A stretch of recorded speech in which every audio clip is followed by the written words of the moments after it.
바로 이 앞절 말씀은 바리새인들이 예수님께 와서 질문을 한 것이 가이사에게 세를 바치는 것이 가합니까 불가합니까 이렇게 물었습니다. 그랬더니 예수님께서 동전 하나를 가지고 와라. 이 화상과 이 글이 누구의 것이냐 했더니 가이사의 것입니다. 그러면 가이사의 것은 가이사에게 바치고 하나님의 것은 하나님께 바치라. 주님은 이렇게 이제 말씀을 하셨습니다. 그리고 바로 이어서 이제는 사두개인이 예수님께 와서 질문을 하는 그런 내용입니다. 바리새인과 사두개인의 좀 차이가 있는데, 바리새인은 영도 있고 천사도 있고 내세도 있고 심판도 있다는 것을 믿습니다. 그들은 신본주의거든요. 신을 인정한단 말이죠. 그래서 아주 갱건하게 사는 사람들입니다. 그 다음에 사두개인은 이들의 영도 없고 천사도 없고 내세도 없다. 그러나 우리가 율법을 철저하게 지킴으로써 하나님께 우리가 복을 받고 우리가 복을 받는 것이 하나님이 우리와 함께하는 것이다. 그러나 인본주의죠. 이 사두개인들이 이스라엘의 공예의 중심을 이루고 있습니다. 돈이 많은 사람들이고 공부도 많이 한 사람입니다. 바리새인이나 사두개인은 다 유대인입니다. 유대인이면서 같은 율법을 보고 어떤 사람은 이 율법을 지키면 복을 받는다. 천국도 없고 내세도 없고 천사도 없다. 이 사두개인이고, 같은 율법을 보고 천사도 있고 내세도 있다. 우리는 이 율법을 지킴으로써 우리가 어려워지고 천국 간다. 같은 율법을 놓고도 이들의 해석이 달라요. 오늘날 교회 안에서도 이 바리새인 같은 사람들도 있을 것이고 또 사두개인 같은 사람도 있을 겁니다. 예수를 믿고 구원을 받는다는 것은 들어서 그거는 인식을 하고 있지만은 어떤 영생에 대하여, 주님의 재림에 대하여, 또 부활에 대하여, 천국에 대하여 있지만, 이론으로는 알고 있지만 그것을 사모하지도 않고 그것을 마음에 깊이 새기지도 않고 그걸 바라보지도 않는 사람들이 상당히 많거든요. 교회에 와서 우리가 하나님을 섬김으로써 복을 받고 자식 잘 되고 사업도 잘 되고 가정이 평안하고 이것이 하나님의 복으로 알고 교회 다니는 사람들이 있단 말이죠. 어찌 보면 사두개인 같은 사람이라고 볼 수가 있습니다. 그런데 이 사두개인이 오늘 본문 말씀에 보면 신명기 25장에 보면 모세의 율법에 형제 중 장남이 결혼을 했습니다. 결혼을 했는데 아이가 없어요. 그런데 남편이 죽었단 말이죠. 죽으면은 그 남편과 똑같은 씨를 가진 동생이, 그러니까 행수에게 들어가서 행수에게 씨를 주어서 그 형님의 그 대가 끊어지지 않고 이어질 수 있도록 그 형제의 업무를 하도록 되어 있습니다. 이 신명기 25장의 말씀을 가지고 예수님께 와서 질문을 하는 겁니다. 형제가 7형제가 있었는데 7째 형제가 다 한 여인을 이 땅에서 취하였다. 그러면 부활 때에는 7형제 중에 이 여인이 누구의 아내가 되겠습니까? 이렇게 예수님께 이제 질문을 한 거죠.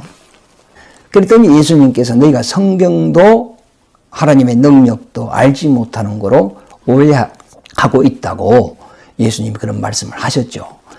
이 사두개인들이 이런 질문을 하는 것은 율법을 알고 있는 사람이에요. 공부를 많이 한 사람이란 말이죠. 그러면 율법에 대한 지식이 없으면 이렇게 질문을 할 수가 없습니다. 하나님께서 율법으로 이스라엘 백성에게 고엘법을 허락을 한 거죠. 왜 그러냐면 하나님이 이스라엘을 택하시고 언약의 아들을 보내주겠다고 했어요. 그러면 그 언약의 아들이 계속 내려오는 것이 중간에 끊어져 버리면 안 된단 말이죠. 그러니까 이 언약의 씨가 천대까지 이어져야 돼요. 그러므로서 혹 큰 아들이 없이 죽었다면 반드시 둘째가 행수에게 씨를 주어서 행의 대가 끊어지지 않도록 이어지게 반드시 해줘야 된단 말이죠. 창세기 38장에 보면 유다 아들이 셋이 있었습니다. 큰아들이 엘이고 그 다음에 오난이고 셀라인데, 이 큰아들이 이제 다말이라는 여인, 이방 여인을 이제 아내로 맞이했어요. 살다가 엘이 일찍 죽었어요. 어떤 그 악한 짓을 했는가 모르지만 하나님이 빨리 데려갔단 말이죠. 그러니까 시아버지 유다가 그 다음 이제 동생 그 작은 아들에게 너 행수에게 들어가서 형제의 의무를 다하라 그랬어요. 그래서 오난이 이제 다말 행수에게 들어가서 이제 씨를 줘야 되는데 땅에 설정을 해버린 거예요. 그러니까 하나님께서 오난을 악하게 여겨서 죽여버렸단 말이죠. 이제 다시 그 다음에 이제 막내가 있는데 그 이름이 셀라인데 아직 어려서 씨를 줄 수가 없어요. 그러니까 유다가 시아버지 유다가 다말에게 친정에 가 있거라. 막내가 성장하면 너를 불러서 씨를 주겠다 그랬어요. 이와 마찬가지로 성경에도 그런 사건들이 있단 말이죠. 그리고 요한복음 4장에 보면 수가성 여인이 나오죠. 예수님께서 그 여인에게 너 남편 불러오라 그랬어요. 저는 남편이 없습니다 하니 예수님께서 그래 너 말이 맞다. 너 남편 5이 있었는데 지금 있는 것도 너 남편이 아니다 그랬거든요. 이것은 그 수가성 여인을 창녀로 보면 안 됩니다. 이 고엘법으로 율법으로 봐야 된단 말이에요. 그 사마리아 여인은 신앙관이 분명했습니다. 메시아를 기다리고 있는 여인이었거든요. 그래서 사두개인들이 이 율법의 내용을 가지고 예수님께 와서 7 형제가 한 여자를 취하였으니 천국에 가서는 이 여자는 누구의 아내가 되겠습니까? 이렇게 물어본 겁니다. 그래서 예수님께서 너희는 성경도 하나님의 능력도 모름으로써 오해를 하였도다 그랬어요. 그러면 성경을 알았다면 하나님의 능력을 안다는 겁니다. 그럼 하나님의 능력이 뭐냐?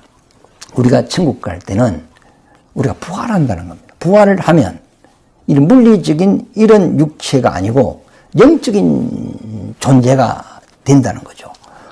몸도 신령한 몸을 입고, 그러니까 마치 천사와 같이 된다 그랬거든요. 천사는 뭐 남자 천사, 여자 천사 거기 없어요. 중성이단 말이죠. 중성이니까 결혼하지 않고 시집 장가 안 간단 말이에요. 그러니까 영물입니다.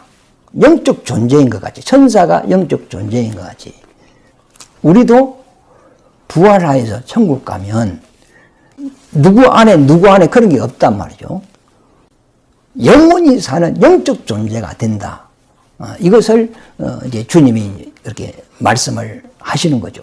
즉 천사와 같다고 여기서 말하는 것은 천사의 수준과 같다 이런 의미가 아니고, 천사는 하늘천 심부름 사자거든요. 하나님의 심부름하는 종입니다. 종. 영적인 존재지만은 그는 종으로 지원받았고, 우리는 하나님의 아들로 하늘나라에 가서 하나님이 영원히 존재하는 것 같이 우리도 영원히 존재한다는 거죠. 그러니까 우리의 수준은 천사의 수준이 아니고 하나님의 수준으로 그 영광으로 들어가는 거예요. 왜? 우리 하나님의 아들로 하늘나라 가는 거니까. 그래서 로마서 14장 17절 말씀해 보면 하늘나라는 시집가고 장가가고 먹고 마시는 곳이 아니고 의와 또 평강과 희락이라 이렇게 말했습니다. 그러면 천국 가면 하나님의 의를 가진다면 갈 수 있다는 거죠. 하나님의 의가 누구시죠? 예수단 말이죠. 예. 우리는 그분을 믿음으로 어렵다함을 받은 것입니다. 그래서 그 예수를 믿고 어려워진 사람이 주님 다시 오실 때 우리가 부활을 하는 겁니다. 그게 평강이라고 합니다. 평강. 우리가 평안이라고 했을 때 죄용서 받는 것은 우리에게 평안이 있다 그러죠. 그러나 평강이라는 것은 죄용서 받은 사람이 신령한 몸을 입었을 때 평강이라고 하는 겁니다. 예수님이 이 땅에 있을 때는 소자야 평안할지어다 이렇게 말을 하죠. 그러나 그분이 부활한 이후에는 너에게 평강이 있을지어다 이렇게 인사가 다릅니다. 그래서 이제 바울이 서신서를 이제 썼는데 서신서에 보면 꼭 서두에 인사말이 너희에게 하나님의 은혜와 평강이 있을지어다. 이게 인사법이거든요. 그러니까 주님으로 말미암아 제3의 구원과 부활이 너희에게 있을지어다. 그러니까 죄 용서 받은 자는 이제 부활하여서 하늘나라 가는 겁니다. 그래서 의와 평강과 그 다음에 뭐죠? 희락이다 말이죠. 희락은 희희낙낙이다. 즐거울 낙자를 쓰거든요. 그러면 천국 가면 기쁨이 충만하다는 거죠. 천국 가면 무엇으로 우리가 희락을 누리느냐? 하나님의 말씀을 들음으로써 하나님의 그 기쁨이 우리 속에 충만해지는 것입니다. 마태복음 4장 4절에 보면 사람이 떡으로 살 것이 아니고 하나님의 입에서 나오는 말씀으로 산다 그래서요. 육신은 떡으로 살지만 내 영혼은 하나님의 말씀으로 사는 겁니다. 천국 가셔도 하나님의 말씀으로 사는 거거든요. 천국 갈 때는 이 육이 없어져 버리잖아요. 이제 떡이 필요 없다는 거예요. 그러면 그 나라에서 하나님의 입에서 나오는 말씀으로 산단 말이에요.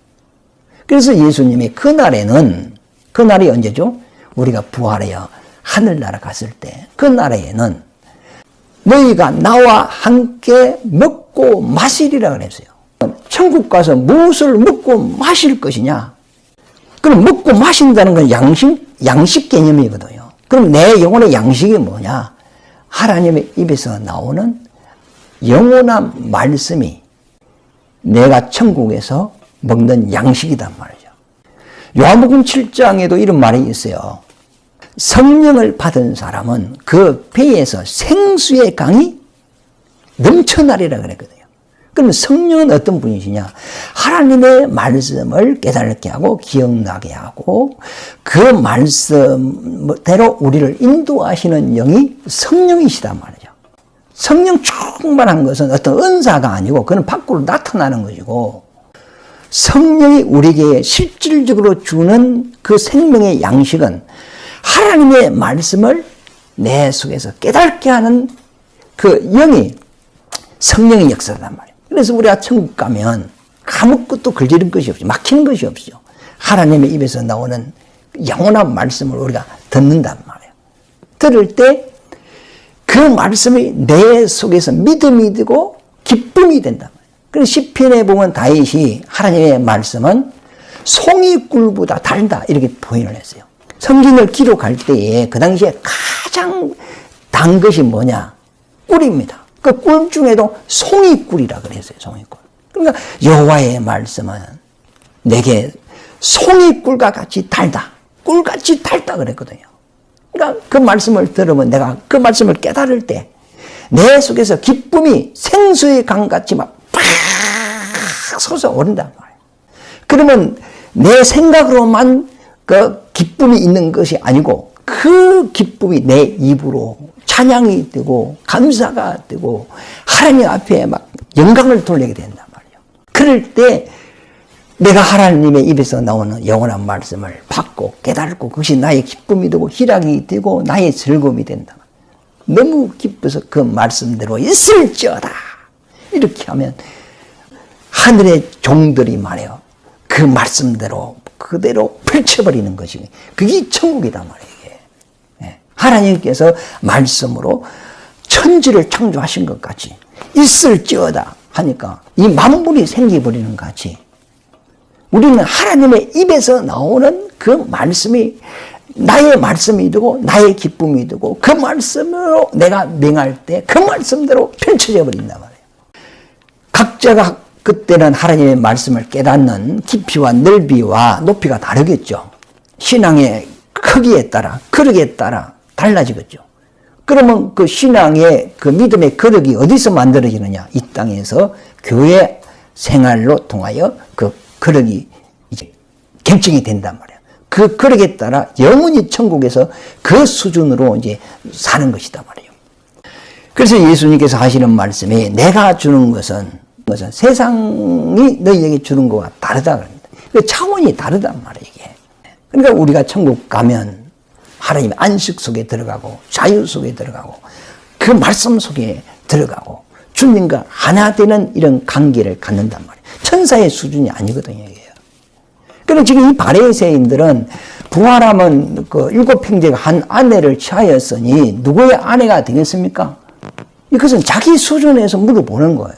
이 땅에서 남녀가 만나서 결혼하여서 자식을 놓는 것 같이 이 땅에는 사람이 자기 아내를 둔 것 같이 천국 가도 뭐 또 아내가 있고 남편이 있고 이런 생각을 하는 그건 인간적인 생각이죠. 우리가 딱 부활하게 되면 혈통적인 거, 육체적인 거 다 없어집니다. 완전 영적인 존재가 시공간을 초월해버린단 말이에요. 걸리는 게 없습니다. 그리고 우리가 하나님 같이 돼버리는 거예요. 천사 수준이 아니에요. 예수 믿는 가치가 여기 있는 거거든요.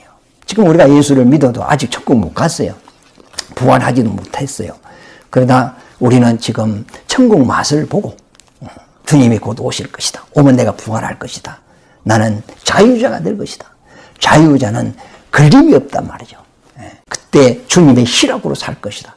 그런 소망과 꿈을 가지고 우리가 지금 믿음 생활하고 있지만 천국 맛만 보고 살아가지만 주님이 딱 재림하면 그때 부활하면 그 주님의 약속한 영원한 것이 우리에게 현실로 적용이 되어버린단 말이죠. 이게 정말 이게 영광 중에 영광이단 말이에요. 이 세상에서는 시간 개념이 있습니다. 그러니까 역사가 있게 되고 그 다음에 족보가 있게 되죠. 근데 천국 가면은 시간 개념이 없어요. 아담, 아브라함, 이삭, 야곱, 다윗, 모세 그런 사람하고 우리가 그러면 한 행지가 돼버리는 거예요. 높고 낮음이 없어요. 우리는 한 하나님을 아버지로 삼고 사는 예수 믿고 생명 받아서 부활한 그 사람들은 다 한 형제입니다. 같은 하나님의 생명을 가진 형제. 천지를 창조하시고 전지전능하시는 한 하나님을 아버지로 모시고 사는 하나님의 아들로 우리는 살아가는 겁니다. 이 성경에 나온 모든 믿음의 사람이 한 형제가 하나님의 아들로 살아가게 됩니다. 그래서 고린도전서 6장에 보면 예수와 연합된 자는 한 영이라 이렇게 표현을 했죠. 그러니까 우리가 예수 믿고 주님께 속하여 있으면 주님의 영과 우리의 영이 똑같다는 거예요. 천국 가면 내 생명으로 사는 게 아니고 하나님의 생명으로 산다니까요. 요한복음 17장에도 예수님께서 아버지께 기도합니다. 아버지여, 나는 아버지께 가오나 저들은 세상에 있습니다. 저들은 제자들을 이야기하고 믿는 사람들을 이야기하잖아요. 내가 비웃는 것은 저들을 데려가기 위함이 아니라 내가 아버지와 하나 된 것 같이 저들도 우리와 하나 되게 해주세요. 아버지와 내가 하나 된 것 같이 저들도 나와 아버지와 하나가 될 수 있도록 해주세요. 그게 예수님의 기도거든요. 그럼 내가 너희 안에, 너희는 내 안에. 하나님이 천지를 창조하고 사람을 지은 목적이 뭐냐? 사람을 하나님의 아들로 삼아서 임마누엘 하고 싶어서 천지를 창조하시고 사람을 지은 겁니다. 사람을 자기 형상의 모양으로 지어서 하나님의 아들로 삼기 위하여 천지를 창조하고 하나님의 역사를 시작한 거예요. 모든 일이 그것이 목적이었어요. 그러니까 우리가 부활해서 천국 가면 하나님의 아들이 된단 말이에요. 그래서 성경 읽어보시겠습니다. 29절에 보면 예수께서 대답하여 이르시되 너희가 성경도 하나님의 능력도 알지 못하는 거로 오해하였도다. 부활 때에는 그랬죠. 부활하면 우리가 영적인 존재가 되는 거죠. 장가도 아니가고 시집도 아니가고 하늘에 있는 천사들과 같다. 천사가 영적인 존재인 것 같이 우리도 영적인 존재다. 그러나 천사와 사람은 수준이 완전 다르다. 천사는 종이고 우리는 하나님의 아들이다. 완전 수준이 다른 거죠. 31절에 죽은 자의 부활을 논할진대 하나님이 너희에게 말씀하신 바 나는 아브라함의 하나님이요 이삭의 하나님이요 야곱의 하나님으로다 하신 것을 읽어보지 못하였느냐. 하나님은 죽은 자의 하나님이 아니요 살아있는 자의 하나님이시니라